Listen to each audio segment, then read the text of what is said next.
باب الطواف بعد الصبح، صبح کے بعد طواف کرنا، والعصر، عصر کے بعد. اب یہاں پر کیا ہے کہ سورج طلوع ہونے کا وقت ہو جاتا ہے، تو کیا پھر نفل کا کیا بنے گا؟ وکان ابن عمر رضی اللہ عنہما یصلی رکعتي الطواف ما لم تطلع الشمس. حضرت ابن عمر جو تھے وہ 2 رکعتیں طواف کی پڑھ لیا کرتے تھے جب تک سورج نہ نکلتا تھا، یعنی سورج نکلنے سے پہلے پڑھ لیا کرتے تھے.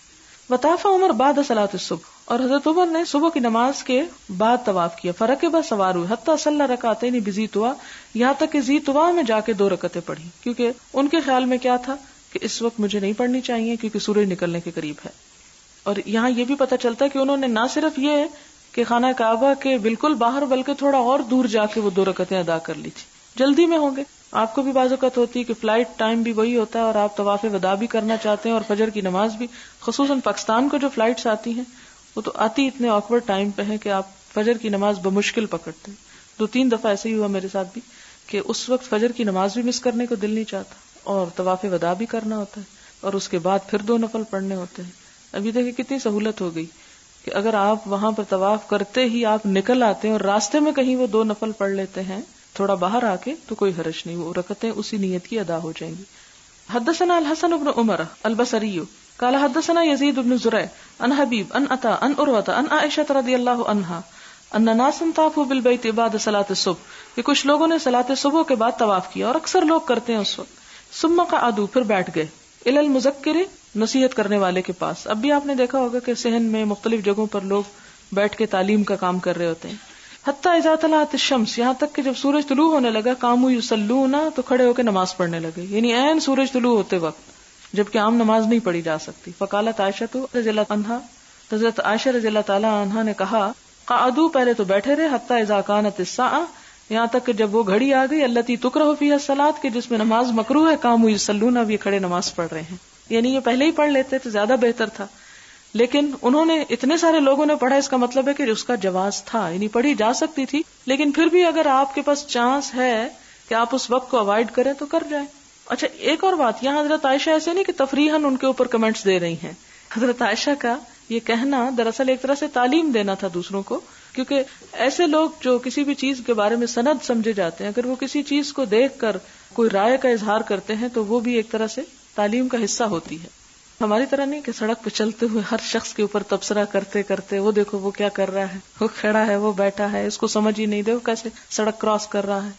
حدثنا ابراہیم بن المنذر حدثنا ابو دمرہ حدثنا موسى بن عقبہ عن نافع ان عبد اللہ رضی اللہ عنہ قال سمعت النبی صلی اللہ علیہ وسلم، میں نے نبی صلی اللہ علیہ وسلم کو سنا، ینہی عن الصلاۃ عند طلوع الشمس وعند غروبها، کہ آپ سورج طلوع ہونے اور غروب ہونے کے وقت نماز سے منع کیا کرتے تھے. یہ ایک عام حکم ہے، لیکن یہاں پر جو انہوں نے کیا وہ ایک سبب اور ایک خاص مقام کے لیے اس کی رخصت تلاش کی. حدثنا الحسن بن محمد هو الزعفرانی قال حدثنا عبیدۃ بن حمید قال حدثني عبد العزيز بن رفاع قال رأيت عبد الله بن الزبير رضی اللہ عنہما يطوف بعد الفجر ويصلي ركعتين. عبداللہ بن زبیر جو تھے وہ فجر کے بعد طواف کرتے تھے اور 2 رکعتیں پڑھ لیا کرتے تھے، یعنی سورج نکلنے سے پہلے. قال عبد العزیز، اور عبد العزیز کہتے ہیں، برأيت عبد الله بن الزبير يصلي ركعتين بعد العصر، کہ عبداللہ بن زبیر عصر کی نماز کے بعد بھی 2 رکعتیں طواف کی پڑھتے. ويخبر ان عائشہ رضی اللہ تعالی عنہا حدثته ان النبی صلی اللہ علیہ وسلم لم يدخل بیتها الا صلاهما. ان کا عمل کس بنیاد پر تھا کہ حضرت عائشہ کہتی ہیں کہ آپ صلی اللہ علیہ وسلم جب بھی ان کے گھر میں آئے تو یہ رکعتیں پڑھیں، یعنی عصر کے بعد بھی آئے تو انہوں نے یہ 2 رکعتیں پڑھ لیں. اس سے وہ جواز بھی لیتے تھے، یعنی دونوں چیزیں ملتی ہیں، یعنی بلا وجہ اس وقت نماز نہیں شروع کرنی چاہیے، اگر سبب آ جائے کوئی تو نماز پڑھی جا سکتی. باب المریض یطوف راکبا، کہ مریض طواف کر سکتا ہے سوار ہو کر. حدثني اسحاق الباسطی قال حدثنا خالد عن خالد الحذاء عن اکرمہ عن ابن عباس رضی اللہ عنہما ان رسول اللہ صلی اللہ علیہ وسلم طاف بالبیت، نبی صلی اللہ علیہ وسلم نے بیت اللہ کا طواف کیا، وهو علی بعیر، اور وہ کس پر تھے؟ اونٹ پر تھے. کلما اتی علی الرکن، جب کبھی رکن کے پاس آتے، حجر اسود مراد ہے، اشار الیہ بشیء فی یدیہ وکبر، آپ اس کی طرف اپنے ہاتھ سے اشارہ کرتے اور اللہ اکبر کہتے. حدثنا عبداللہ بن مسلمہ حدثنا مالک عن محمد بن عبد الرحمن بن نوفل عن عروہ عن زینب ابنت ام سلمہ ان ام سلمہ رضی اللہ عنہا قالت شکوت الى رسول اللہ صلی اللہ علیہ وسلم انی اشتقی قال طوفی من وراء الناس وانت راکبہ فطفت رسول اللہ صلی اللہ علیہ وسلم یصلی الى جنب البیت وهو یقرأ بالطور وکتاب مستور. باب سقاۃ الحاج، حاجیوں کو پانی پلانا. حدثنا عبداللہ بن ابی الاسود حدثنا ابو دمرہ حدثنا عبید اللہ عن نافع عن ابن عمر رضی اللہ عنہما قال استأذن العباس بن عبد المطلب رضی اللہ عنہ رسول اللہ صلی اللہ علیہ وسلم ان یبیت بمکہ. استأذن اجازت طلب کی، کس نے؟ العباس، عباس بن عبد المطلب رضی اللہ تعالی عنہ نے، جو آپ کے چچا تھے. کس سے اجازت مانگی؟ رسول اللہ صلی اللہ علیہ وسلم، آپ سے. کیوں مانگی؟ ان یبیت بمکہ لیالی منا، کہ وہ مکہ میں ہی رہ سکیں منا کی راتیں. یہ کون سی منا کی راتیں؟ یہ جو ایام تشریق میں یوم النحر کے بعد منا کے دن ہوتے ہیں، اس میں رات گزارنا وہاں لازم ہوتا ہے. لیکن اگر کوئی بیمار ہے یا کوئی سبب ہے یا عذر ہے تو وہ وہاں سے کہیں اور بھی جا سکتا ہے. تو حضرت عباس نے حضور صلی اللہ علیہ وسلم سے اجازت مانگی کہ میں حاجیوں کو پانی پلاتا ہوں، اس لیے اگر آپ مجھے مکہ میں ہی رات گزارنے کی اجازت دے دیں کہ میں پانی پلا سکوں، من اجل سقایتہ، ہی اپنے پانی پلانے کی وجہ سے، فاذن لہ، تو آپ نے اس کو اجازت دے دی. آپ دیکھیں کہ اس دفعہ کیا ہوا جب مینا میں آگ بھڑکی. مینا میں کون رہ سکا؟ بہت کم لوگ. تو اب کیا مطلب وہ سارے حج کے بغیر ہی آ گئے؟ نہیں، اگر کوئی سبب ہو یا عذر ہو یا ریزن ہو تو اس صورت میں مینا کے باہر بھی رات گزاری جا سکتی. یہی دراصل دین کی وسعت ہے. یعنی ایسا نہیں جکڑا کہ تم ہلاک بھی ہو رہے تو نہیں وہیں پر کھڑے ہونا ہے. حدثنا اسحاق حدثنا خالد عن خالد الحذاء عن اکرمۃ عن ابن عباس رضی اللہ عنہما ان رسول اللہ صلی اللہ علیہ وسلم جاء الى السقایۃ.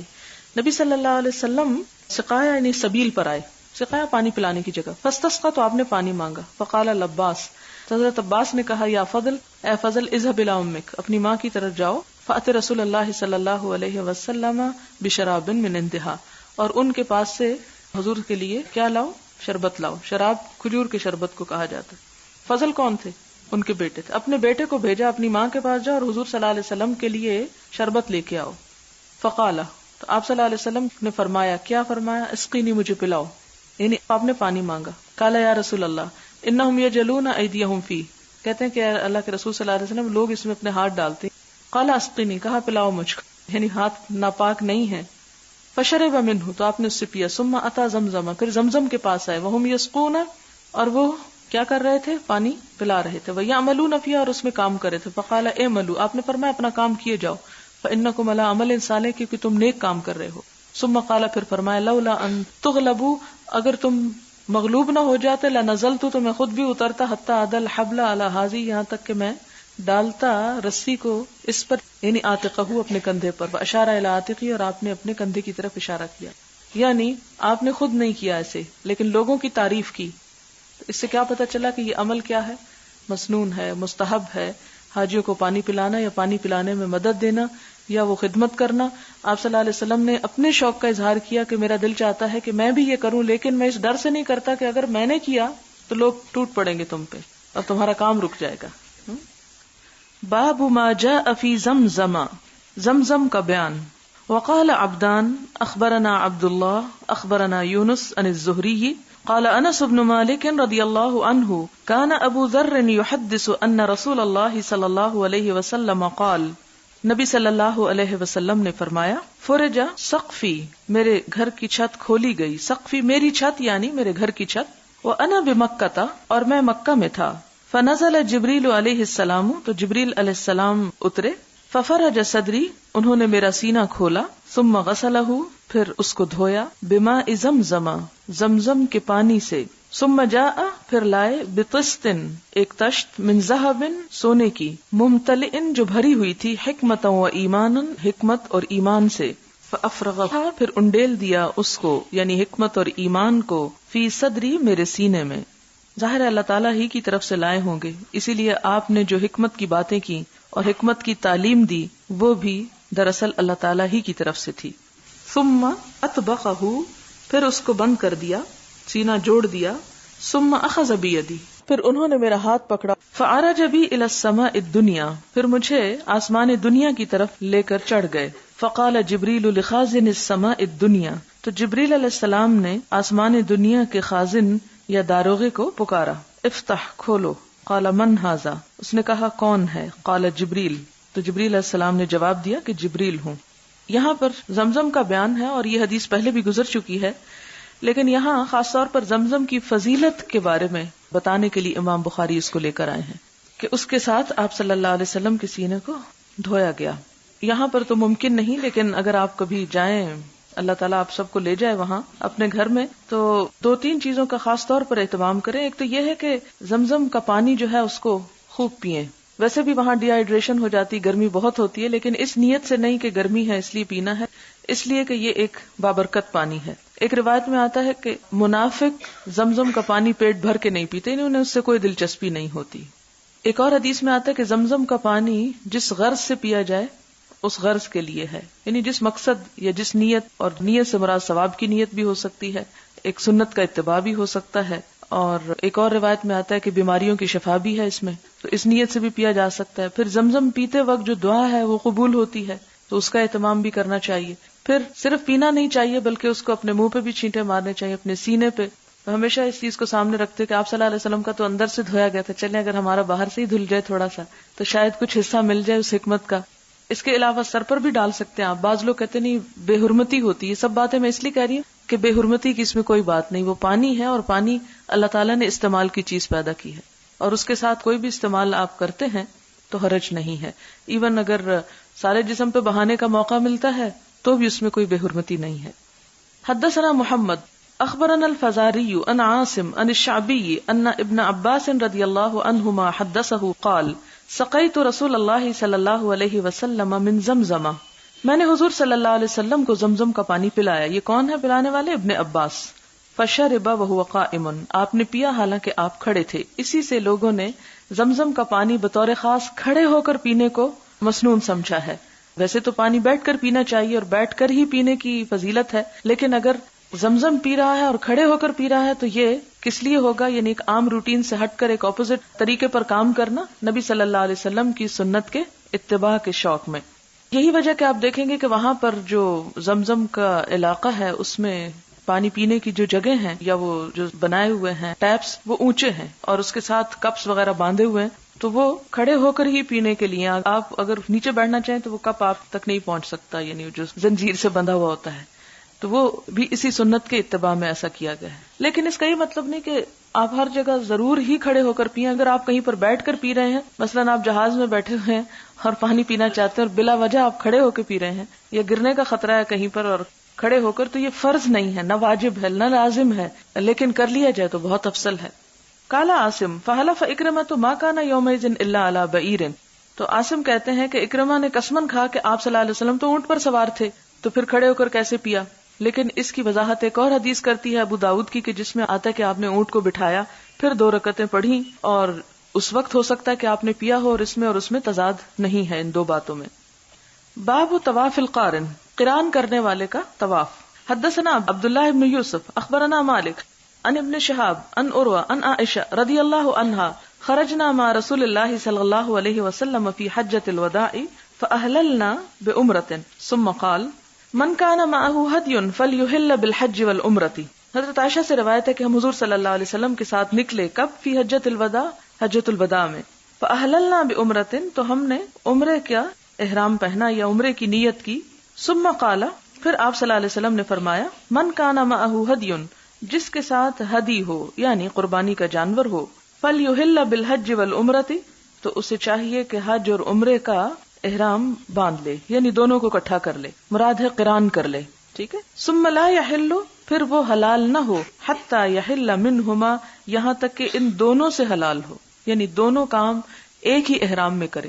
قران اور تمتع میں اور فرق نہیں ہے، فرق یہ ہے کہ قران ایک ہی احرام کے ساتھ عمرہ اور حج ہوتے ہیں، جبکہ تمتع میں عمرے کے بعد احرام کھول کر دوبارہ حج کے لیے احرام پہنا جاتا ہے، جبکہ اسی ایک ہی وزٹ میں عمرہ اور حج دونوں ہی ہوتے ہیں۔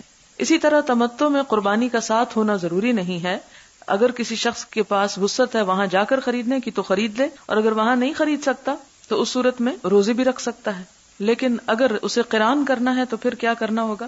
ہدی ساتھ لے کے جانی ہوگی۔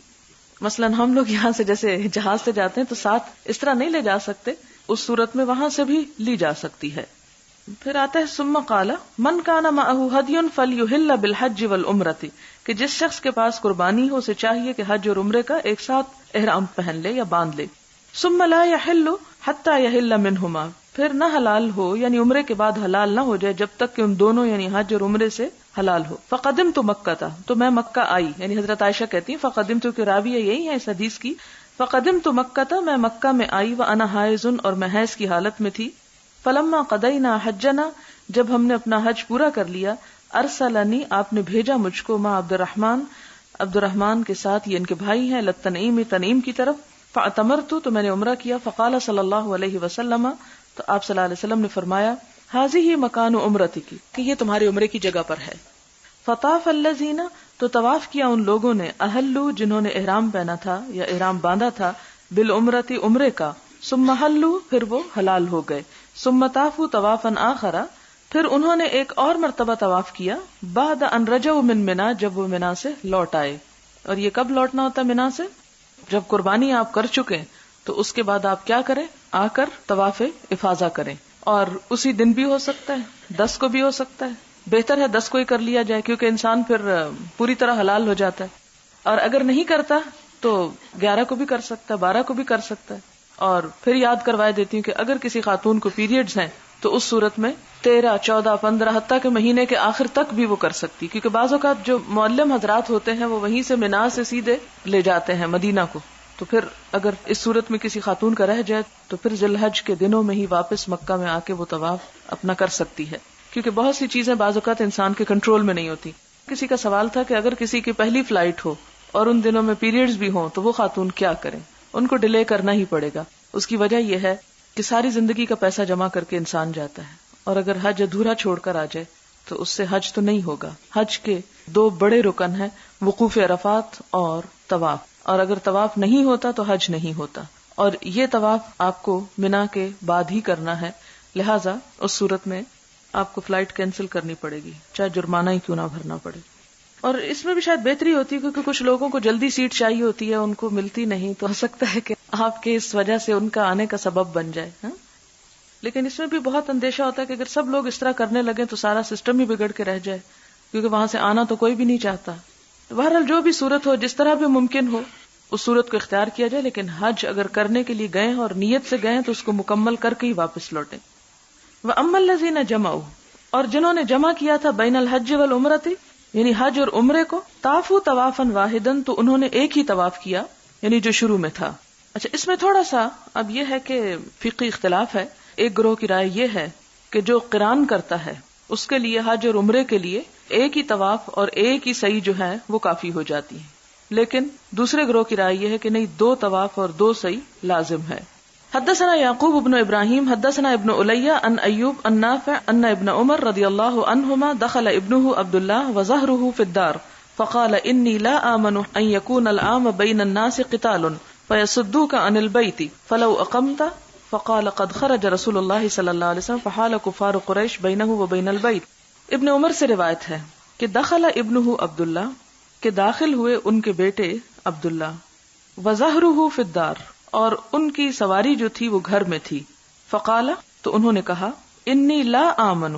اب یہاں پر آپ دیکھیں کہ آپ کو تھوڑی حیرت ہو رہی ہوگی کہ یہ عبداللہ کس کو کہہ رہے ہیں. عبداللہ خود بھی ہے اور بیٹے کا نام بھی عبداللہ رکھا ہوا ہے. ہمارے ہاں عموماً ایسا نہیں ہوتا. کیا اس کی یہ وجہ تھی کہ ان کو اپنا نام بہت پسند تھا تو اپنے ساتھ اپنے بیٹے کا نام بھی وہی رکھ لیا؟ یہ وجہ نہیں تھی. وجہ یہ تھی کہ نبی صلی اللہ علیہ وسلم نے فرمایا کہ اللہ تعالیٰ کو 2 نام بہت پسند ہیں، عبداللہ اور عبد الرحمن. تو اللہ تعالیٰ کے اس پسندیدگی کی وجہ سے انہوں نے اپنے بیٹے کا نام بھی عبداللہ رکھ دیا. اسی حدیث کو فالو کرتے ہوئے میرے والد نے بھی اپنا نام تبدیل کر کے عبد الرحمن رکھ لیا، جبکہ تقریباً 30 سال تک ایک نام چلتا رہا ان کا.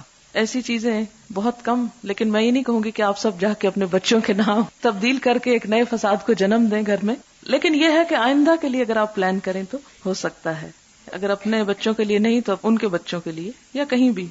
یہ کوئی فرض بھی نہیں ہے اور کوئی سنت مؤکدہ بھی نہیں ہے، ایک مستحب چیز ہے. ان کے بیٹے عبداللہ اپنے باپ عبداللہ کے پاس آئے اور ان کی سواری حج کو جانے کو تیار تھی. زہر یا سواری، زہر کا لفظی معنی ہوتا ہے پیٹھ، اور زہر یعنی پیٹھ یعنی جانور کی پیٹھ مراد ہے، اور اس سے مراد سواری لی جاتی ہے. فقال انی لا آمن ان یکون العام بین الناس قتال. تو بیٹا کہتا ہے کہ میں اس بات سے امن میں نہیں ہوں، یعنی مجھے ڈر لگ رہا ہے. لا آمن یعنی مجھے خوف ہے، ان یکون العام کہ ہو سال بین الناس لوگوں کے درمیان قتال جنگ، فیصدوک عن البیت تو وہ تجھ کو بیت اللہ سے روک دیں گے.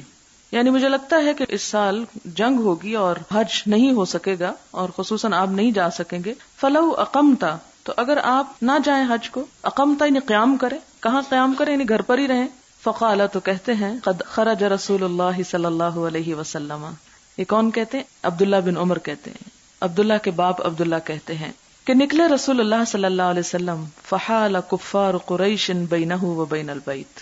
کہاں سے دلیل لے آئے دیکھیں ذرا. کہتے ہیں کہ نبی صلی اللہ علیہ وسلم بھی تو نکلے تھے، فحال حائل ہو گئے تھے، رکاوٹ ڈالی تھی، کفار قریش نے بینہ و بین البیت، آپ کے درمیان اور بیت اللہ کے درمیان. یعنی میں تو جاؤں گا، اور اگر ایسا ہوا تو کوئی بات نہیں، یہ بھی اتباع سنت ہی ہوگی، کیونکہ آپ صلی اللہ علیہ وسلم بھی ایک مرتبہ نکلے تھے جب آپ کو صلح حدیبیہ کے موقع پر بیت اللہ جانے سے روک دیا گیا تھا.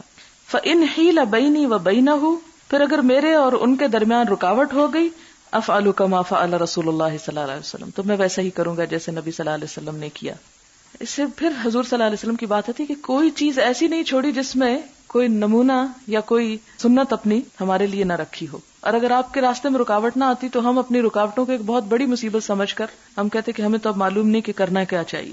پھر کہتے ہیں لقد کان لکم فی رسول اللہ اسوۃ حسنہ، البتہ تحقیق تمہارے لیے اللہ کے رسول صلی اللہ علیہ وسلم کی زندگی میں بہترین نمونہ ہے. ثم قال، پھر کہا، اشہدکم، میں تم کو گواہ کرتا ہوں، انی قد اوجبت، کہ میں نے واجب کر لیا، مع عمرتی، اپنے عمرے کے ساتھ، حجن، حج کو.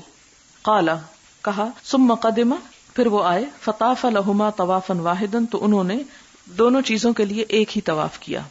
یہ پہلے میں نے دو آراء کا ذکر کیا نا، کہ ایک رائے میں ہے کہ ایک ہی کافی ہے اور دوسری میں یہ ہے کہ دو، یعنی قران کی جب نیت ہو.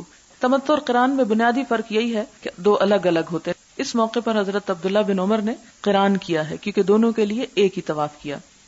حدثنا قتيبة حدثنا الليث عن نافع ان ابن عمر رضی اللہ عنہما اراد الحج عام نزل الحجاج، ابن عمر نے حج کا ارادہ کیا جس سال حجاج آیا یا نازل ہوا. کس کے لیے؟ ابن زبیر، ابن زبیر. یہ تو آپ کو تاریخ میں، اسلامی ہسٹری میں معلوم ہی ہوگا کہ حضرت عبداللہ بن زبیر اور حجاج بن یوسف کے درمیان ایک جنگ ہوئی تھی، اور اس میں حجاج کامیاب ہوا تھا، جس کے بعد حضرت عبداللہ بن زبیر کو شہید کر دیا گیا، اور ان کی لاش وہ لٹک رہی تھی، اور حضرت اسما جو تھی ان کو دیکھ کر کہتی ہیں کہ یہ شہسوار ابھی نیچے نہیں اترا، اور بہت بوڑھی ہو چکی تھی، شاید ان کی عمر 100 سال ہو چکی تھی.